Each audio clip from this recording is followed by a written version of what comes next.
I would like to talk about the enemies, an award-winning real-time cinematic teaser, which crossed, I think, 1.3 million on YouTube.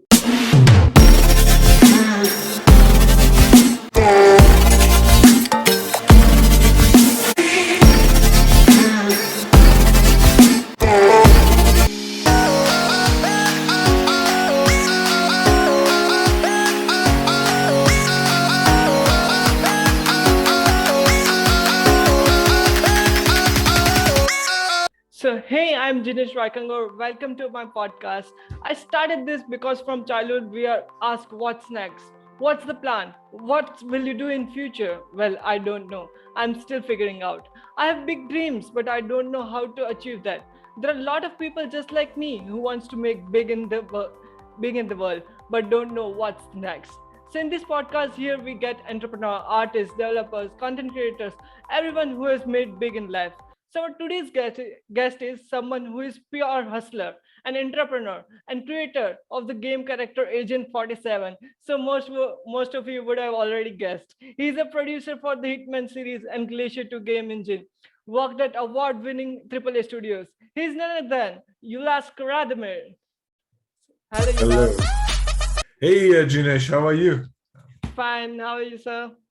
I'm doing very well. It's great to be here. Yeah.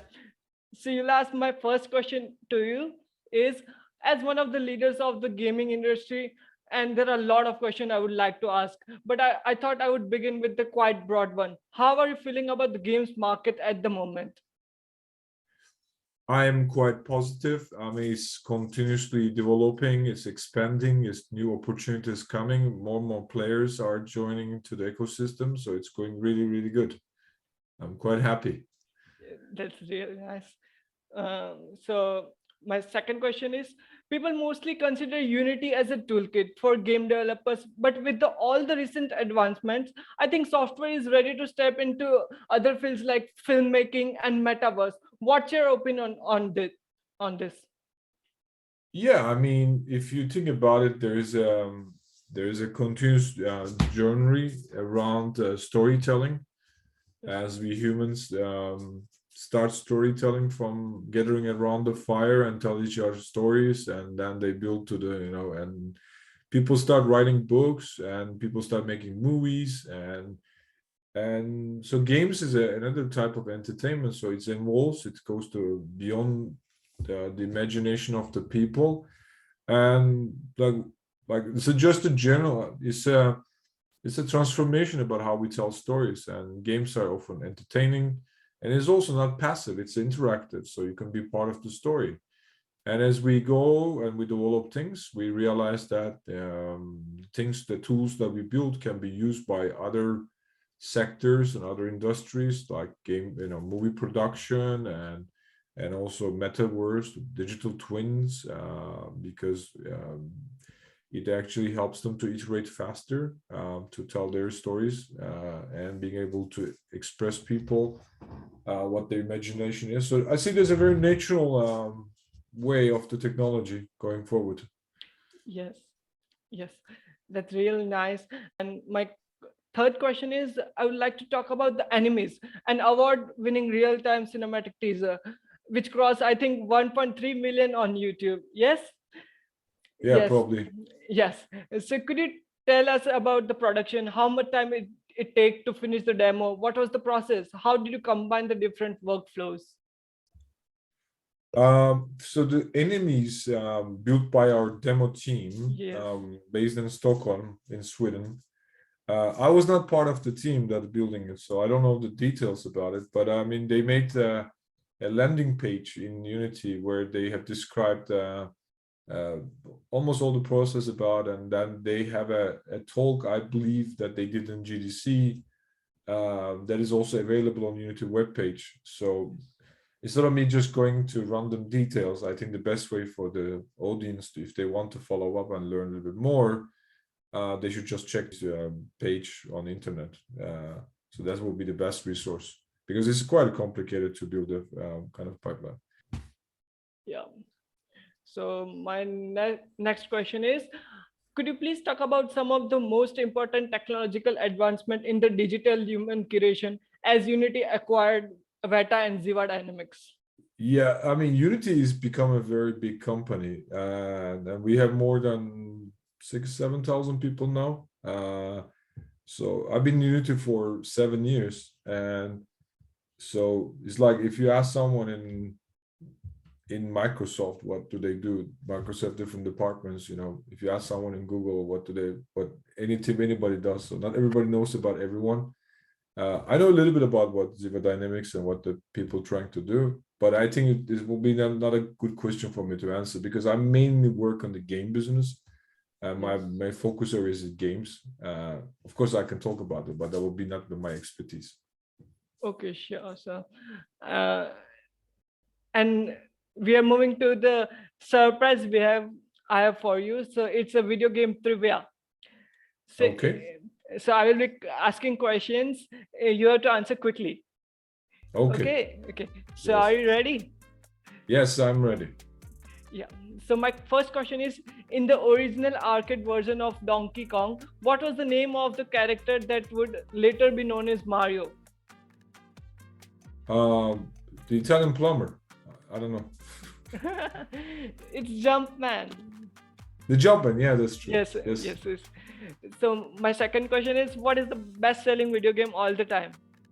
I think it's Tetris or Minecraft. No, it's Minecraft. It's Minecraft. Okay. Yeah, okay. My third question is, what's the highest grossing movie based on a video game? What's the highest grossing Movie based on video game? Based on video game movie? I think it could be. I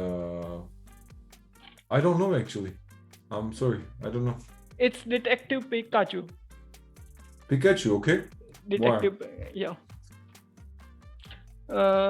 So my fourth question is, which of the best-selling video game franchises is without a main character has been sold the most?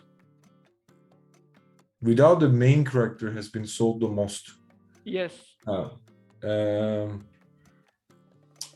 Without the main character has been sold the most.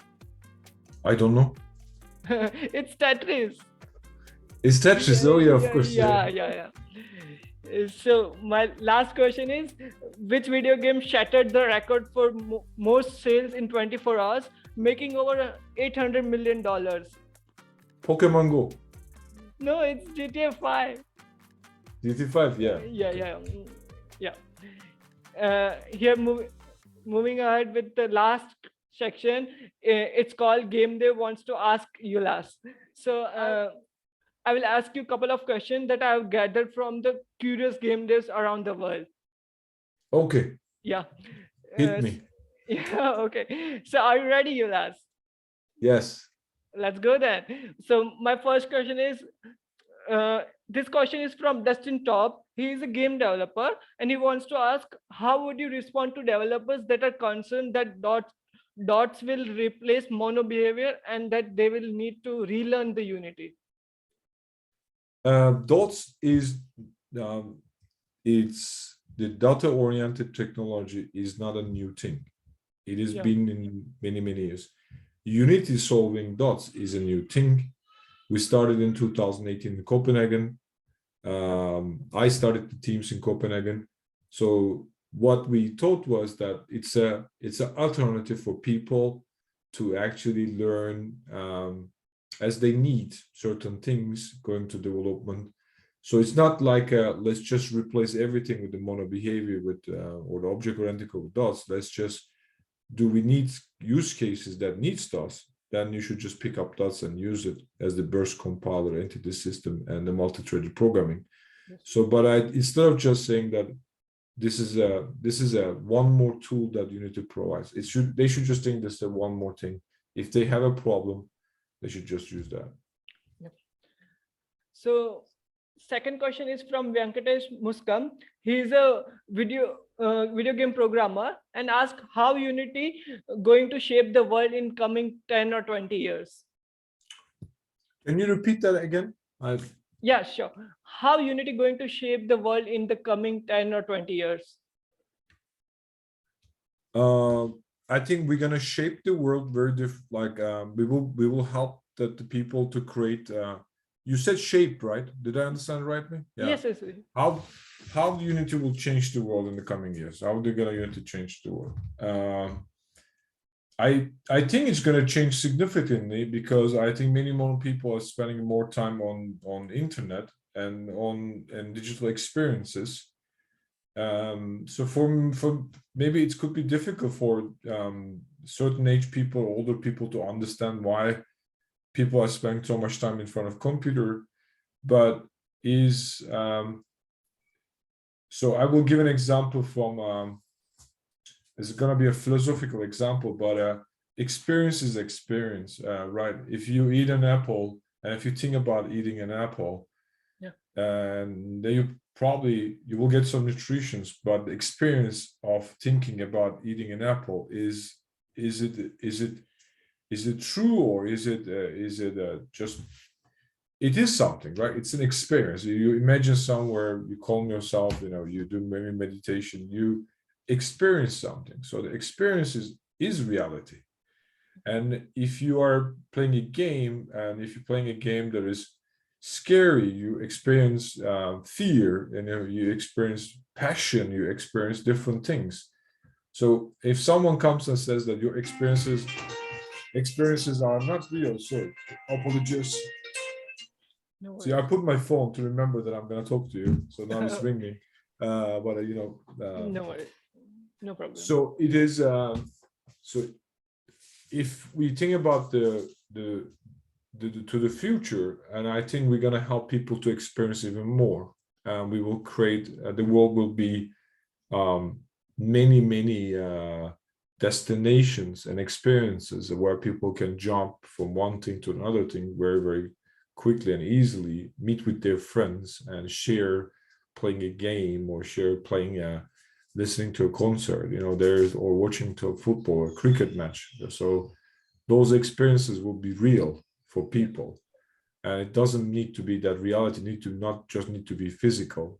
In that perspective, I think Unity will solve that problem for a lot of companies and also for our users. Yep, sounds good.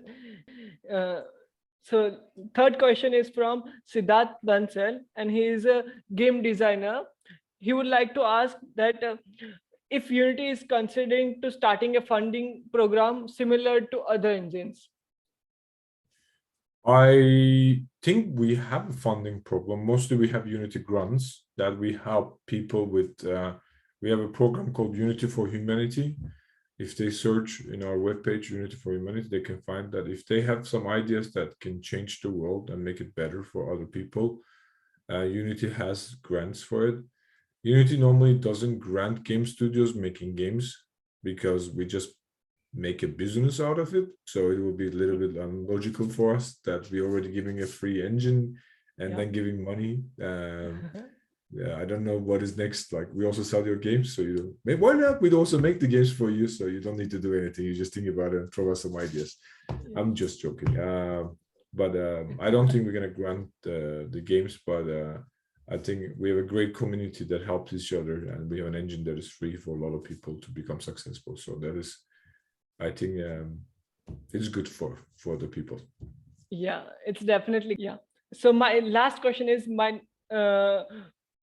can you talk about the Unity gaming services, which tool it contains, and how it can help you make better games? Yeah, it has a lot of really good tools. I think recently if you go to our Unity Gigaya page, for example, UJS page, there's a big description about what they can do, but cloud build, test, advertisement, and free to play models, and a lot of really cool things. I highly recommend it. There's a big team behind it, and they're constantly improving it and adding new features and stabilizing certain beta features. So there's a lot of stuff, and I like multiplayer, component to it, DevOps component to it. So these other things just pop up my mind. Internally, the internal production team that I led building Gigaya, they use UJS a lot, and they were super happy. As a game dev, I also recommend using UJS. Yeah. Dev, I also recommend using UJS. Yeah. Definitely. And I think most of your Unity gaming services are free, but based on your requirements, Consumption. yeah, it charges some amount, like depends on Yeah. that. Yeah. So I think Apex Legends also uses the Unity gaming service, right? Am I right? Yeah, I think Yeah. multiplay is one of our early acquisitions that we did many years ago. Yeah. It uses multiplay, and multiplay is a multiplayer scaling platform solution for a lot of games actually. Yeah. Then we have VBox for voice chat and all kind of other. Yeah. So yeah, that's the end of the podcast. I think we have covered all the questions.